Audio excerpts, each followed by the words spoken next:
Japan పర్యటనలో ప్రధాని టోక్యోలో Bharat Japan business ఫోరంను ఉద్దేశించి ప్రసంగించిన నరేంద్ర మోదీ జపాన్ను భారత అభివృద్ధిలో కీలక భాగస్వామిగా అభివర్ణించిన పీఎం.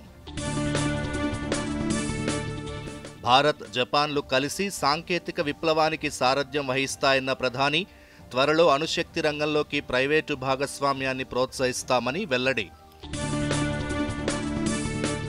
మేక్ ఇన్ ఇండియాలో తమ దేశ కంపెనీలు కీలక పాత్ర పోషిస్తున్నాయన్న జపాన్ ప్రధాని భవిష్యత్తులో ఇరు దేశాల ద్వైపాక్షిక సహకారం మరింత బలోపేతం కావాలని ఆకాంక్ష.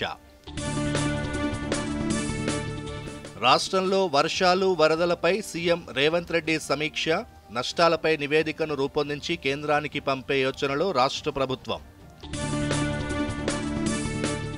అల్పపీడనానికి అనుబంధంగా ఉపరితల ఆవర్తనం, రుతుపవన ద్రోణి, ఉత్తర తెలంగాణలో భారీ నుంచి అతి భారీ వర్షాలు కురుస్తాయన్న వాతావరణ శాఖ.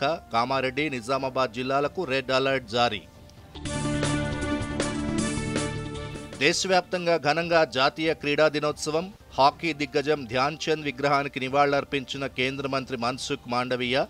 రాష్ట్రంలోనూ వారం రోజుల పాటు క్రీడా దినోత్సవాలు నిర్వహిస్తున్న ప్రభుత్వం. బీడబ్ల్యూఎఫ్ వరల్డ్ ఛాంపియన్షిప్లో సత్తా చాటుతున్న భారత్. ప్రీక్వార్టర్స్లో ప్రపంచ రెండో ర్యాంకర్పై సింధు విజయం. పురుషుల డబుల్స్ క్వార్టర్స్ ఫైనల్కు చేరిన సాత్విక్, చిరాగ్ జోడీ.